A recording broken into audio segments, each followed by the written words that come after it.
welcome to Inspiration with Alisebh. So in order for you to be successful in any business, you need to be consistent. So today I have with me in the studio MsDebDeb. MsDebDeb is one of Ireland's most popular YouTuber. So MsDebDeb will be talking on how to be consistent as a YouTuber. So don't go anywhere because she'll be joining me right after this break to talk on this topic. So guys, stick around. Alisebh Entertainment presents The Street with Alisebh. Fun moments with Alisebh. Inspirations with Alisebh. Conversation with Alisebh. All these and more on Alisebh Entertainment channel. Hi, MsDebDeb. So hi, I just want to say hi thank you for honoring my invitation to come talk to me. Oh, no problem. Alright, so your name. Tell us about your name. MsDebDeb. Yeah. MsDebDeb was a name that actually started on Twitter. Okay. One of my friends, his name is Gabriel. One day we were just having discussions. You know when Twitter used to be like proper, like the sport. It still is sometimes. Yeah. But he was like, oh, MsDebDeb. Like they used to just call me that, like, you know what I mean? Is it because your name is Debbie? Yeah, because my name is Debbie. So it became, oh, MsDebDeb, because I was a little madame, as they call me. So he was like, oh, MsDebDeb, and then I think it kind of caught on. So even before, no, I was already a YouTuber, and I think I started my YouTube with Deborah additional my full name. Okay, okay. But then eventually I changed it, like I think after like 6 months to MsDebDeb, because that was my nickname, and people would call me that, MsDebDeb. So this is your friend that gave you that Gabriel. Hey, Gabriel. Hi, Gabriel. So you say already a YouTuber. So why did you start YouTube? I started YouTube from blogging. Like I was a blogger for about like 2 years before that. Okay. I'm still a blogger at heart, guys. Like, cause YouTube counts as blogging now, but like I'm talking about the computer kind of website blogging. Like I'm hoping to get back to that this month, actually. All right, we'll look forward to that. I think people have forgotten that I was a blogger at this point. I think everybody thinks. So what do you blog about? I'm like, just a YouTuber, fashion, beauty, all of that stuff. Okay. Like life. Like say something happens to me, like I might talk about it, what I'm going through, just to show people that like we're all humans, we all go through things. You know what I mean? So even like when I wrote my last post, like I made it like about what was going on in my life. Do you know what I mean? And people could relate to that, do you know? So that's what my blog was about, and that's like what I want my channel to be about as well. Oh yeah, so that was what, because of your blog, you decided to start into videos. Exactly. Okay, now it's been 3 years now. 3 years in this business. 3 years. So how has the journey been? Guys, so I'm just gonna take a little sip. I'm literally just admiring this. Okay, so sponsored by Coke. Jokes. Coming up.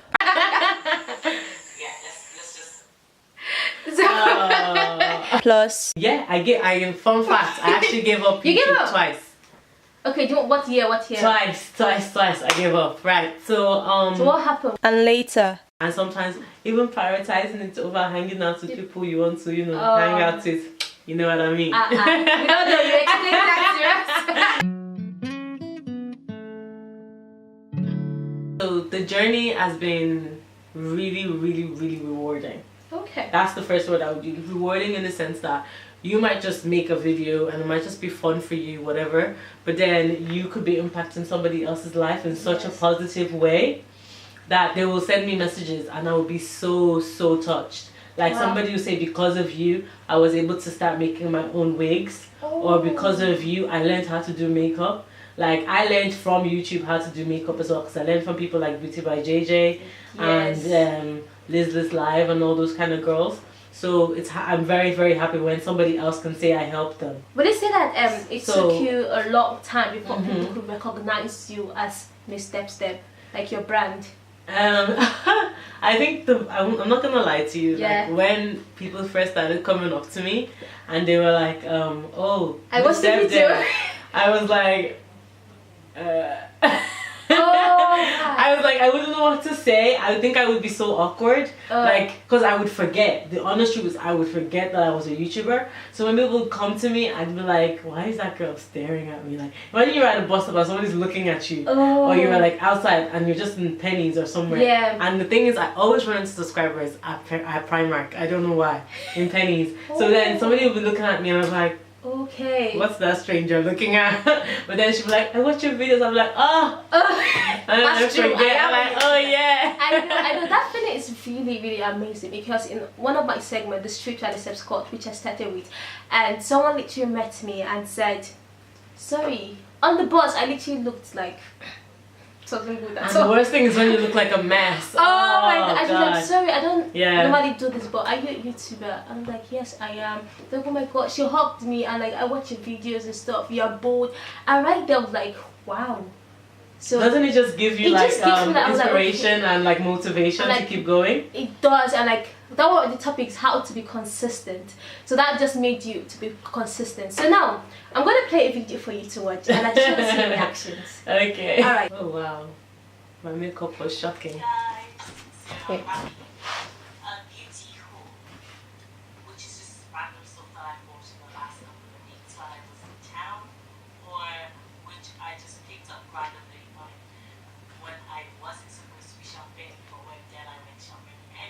Stuff from Boots, Yankee candles, some perfumes.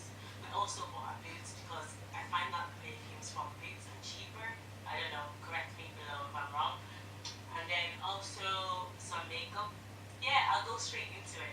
Hello lovelies, welcome back to my channel. So today I'm doing what a change. Of my favorite things to buy at IKEA.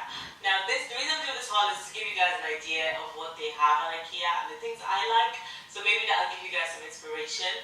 If you are on my Snapchat, you will know that I have a very, very unhealthy obsession with IKEA. Or as I like to call it, Keezy. Yeah, let's just... That was literally very tight.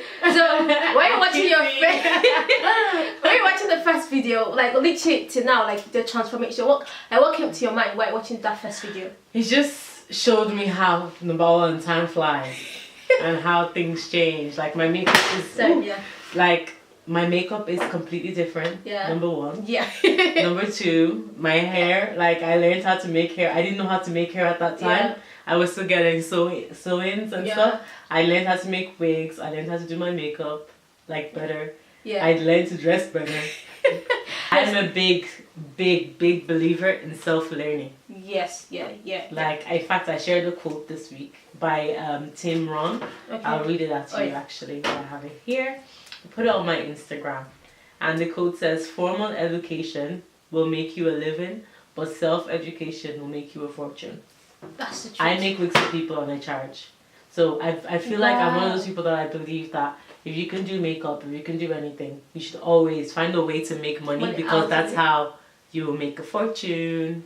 So people just say, oh, I have passion for this, I'm not going to make money this way. No, something when you have passion for something, like money is not the priority right now. One thing that my mom always said to me when I was growing up was that if you have handiworks, you'll never be broke.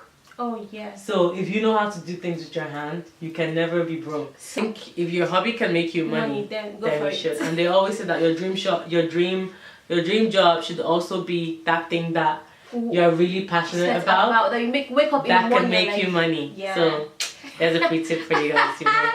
So what kept you going even when things were not really working out for you at first as a YouTuber? Yeah. Okay. Like even still now, we're still going. You know what I mean? Like it's always like thing about YouTube that I always say to everybody is that YouTube is like a journey. Okay. It's like a journey that doesn't end. There's always like somewhere to go. Do you know what I mean? Yeah, There's always a step. Yeah. You know? So what kept me going was just the passion. And that's where the not getting paid thing comes in, because when I first started YouTube, I didn't get paid. You know, I didn't even know how all those things work. How all those things work. I didn't get sponsored by brands at that time. I didn't like, you know, negotiate contracts. I didn't have to read contracts. Yeah. But now I'm getting to that place where I now have to like go through contracts. Sometimes I have my friends that are like in law and whatever look at stuff for me. So we're getting there slowly, you know. And one thing that I have like that I always say is that always kind of reinvest as you climb. Always reinvest in what you're doing and things like that. Yeah. So would you say you ever felt like giving up at any time? Fun fact, I actually gave up YouTube twice. Okay, what year? Twice I gave up, right. So what happened? What led to you? Is it because of your views or the subscribers, or you felt that, okay, this was not for me, let me just focus on my education and that's it? Okay, so the reasons why I've given up YouTube in the past have been, number one, I think I felt like it was a lot of work, which YouTube is, but the thing that brought me back that time was my passion and my love for what I did. Okay. I just, sometimes I would feel like, oh my god, I just want to be a normal girl. Doesn't have to think about, oh my god, I have this video to edit, or I have this thing, because YouTube is like a commitment, like a marriage kind of thing. You're married for life. It's like a commitment. So, you know, I'm the type of person that it's either I do or I don't. I want to be consistent when I do something. So when I'm not consistent, I feel it. I carry it with me. So for me, that was one reason why, because I wanted to just be free. Okay, you know? Not thinking of, oh my god, today is Saturday, I need to put up a video. Exactly. I wanted to be free. I wanted to be like those girls that could just, you know, slay. And then just like, you know. But like people would always drag me back. And then the second time was, I feel like I started to like compare myself to others. Do you know what I mean? And at that time, this one's a very long time ago, maybe 2 years ago or something. Since when I came back from that, I told myself I'll always just be in my own lane, do my own thing. And ever since, I've been Gucci. So I just like do my own thing. And I think that what will always bring you back is like the passion. Yeah, at the end of the day, what brings you back to anything is your passion. Yeah. So you were saying something about consistency. That was something that... So... How do you remain consistent, or how have you remained consistent as a YouTuber? Being consistent as a YouTuber involves nothing but, number one, the grace of God. And honestly, discipline. Like even me now, like obviously I was a YouTuber, like doing the whole YouTube thing while I was a student. So balancing everything was hectic. But YouTube is as I said before, a commitment. So you have to prioritize it. Sometimes it means prioritizing it over going to the cinema with your friends, prioritizing it over going to that party that you want to go to because you know you have videos to edit. And sometimes even prioritizing it over hanging out with people you want to, you know, hang out with. You know what I mean? You explain that to us. Yeah, sometimes it just means prioritizing it and then just making sure that you that you get your work done. And I'm not gonna lie to you guys, I don't always get my work done. Sometimes I want to go outside and play. Okay. So do you think people are not really consistent because they join YouTube for the wrong business? Because I've seen most people that YouTube pays when you start making it, and YouTube makes you popular, makes you famous, because some people just want to be famous. Do you understand? So do you think people are not consistent because they join YouTube for the wrong reasons? Honestly, I think the politically correct thing to say is, oh no. But like, yes, a lot of people join YouTube for the wrong reasons. They join YouTube for attention and things like that, or to make money, whatever, or for free hair. Yeah. Or free things coming. Or free things coming in. I started at a time when it wasn't really the popular thing. There wasn't many YouTubers, even in Ireland and stuff like that. And people were not getting paid, right, for this. And even now, like, YouTube only pays when you put work in. And I think that that's what people realize, you know. So that's why they give up or they stop or whatever, because they're not willing to put in the work. They're just looking for something quick to get out of. I would get a message, how do I get free things? Like, how do I like... And like, I didn't start yesterday. I had literally had to run this race. And I feel like even now, I feel like it's easier now to be a YouTuber than before. It's easier now because it's kind of like now that it has become like a trend or like a thing that people, I wouldn't say trend. But like it's something that everybody can just do it now, because now there's people that are helping you. Like if I know, okay, if nobody has done something before, and you do it, right? You're gonna find it difficult, rather than if other people have done it, you can always talk to them. Definitely, I've had people talk to me about being a YouTuber. I'm very happy to help. I fully encourage it. If it's your passion, I fully encourage it. There's people that can start YouTube today and be at 1 million tomorrow. Yes. It depends on the individual and how people relate to you. So everybody has their journey, and that's what you have to remember with YouTube. Yeah, and don't compare, because you said don't something compare about yourself that to was something others. that made you stop at first. A very long time ago, not now. Yeah, that was at first like one thing that made you stop, because we were comparing.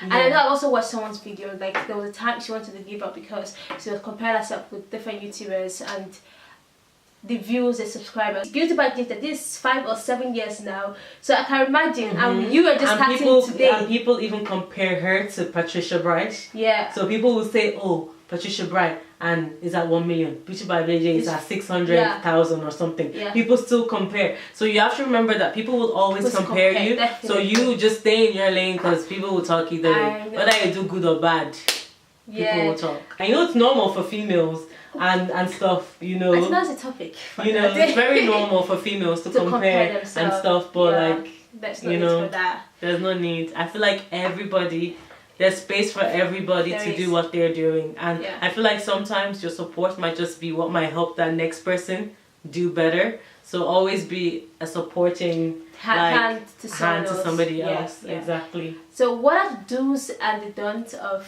a YouTuber? Oh, the do's: always try and be as organized as possible. Like after filming, everywhere will usually be a mess. Like depending on what you film, like maybe if it's a clothing haul or like makeup, depending, everywhere is just always good. I call it the YouTuber's mess.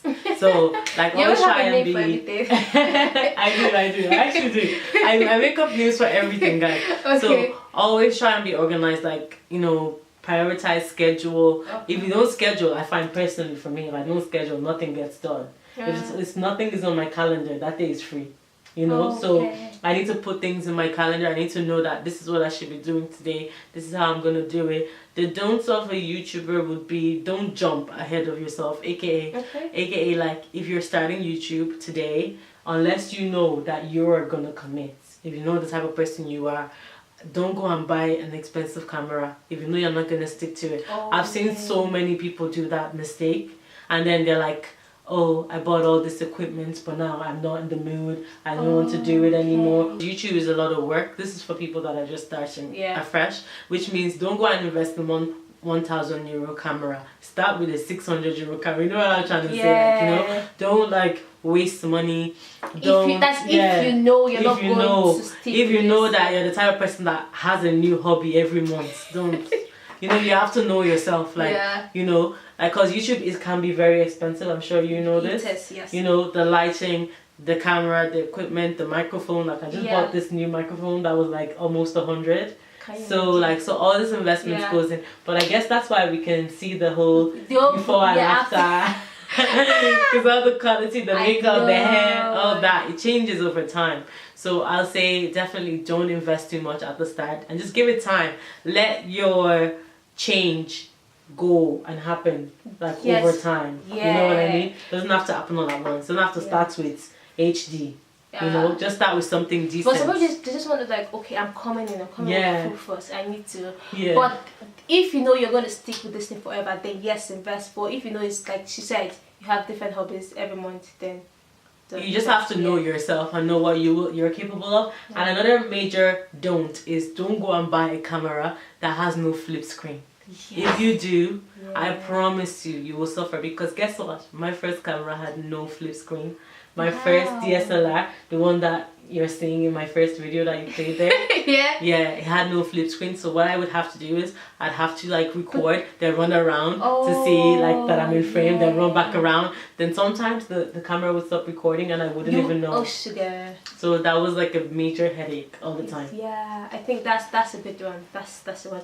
So you just said consistency is key in any business. In anything. And so let's just end this. So what advice, I know you're giving advice right from time, like the do's and don'ts, but what advice would you give to any YouTuber, like new, old, that are not consistent? What advice would you give to them on consistency? My advice, like, which is the advice I'm actually giving myself as I'm saying it, start with a realistic goal. Okay. You know what I mean? So know that if I can commit to once a week, start with that. If I can commit to once every 2 weeks and I know that I can do like a really, really good video, then do once every 2 weeks. Whatever you put out, as long as it's a pattern, I think it can work. Yeah. If you know that you can do a video once every 10 days and your videos will be 3 a month, then keep going and do that. So I say start with something realistic that you know you can commit to. Don't commit to, oh, I'm going to have 4 videos every week, because for me that's not realistic, you know, especially when you're a full-time student. So to be consistent, you have to start with something you know that you're capable of doing. So that's my advice when it comes to consistency. That's intelligent. I also learned from that because I'm like, I'm guilty of lots of things. Anyways, MsDebDeb, thank you very much for stopping by. It's a pleasure having you thank you on so my much. show. Thank you, and I hope you guys have learned a lot, because I have learned a lot on how to be consistent. Especially if you're a YouTuber, you need to be consistent, because in any business, consistency is key. Alright guys, see you next week. See you guys. Bye.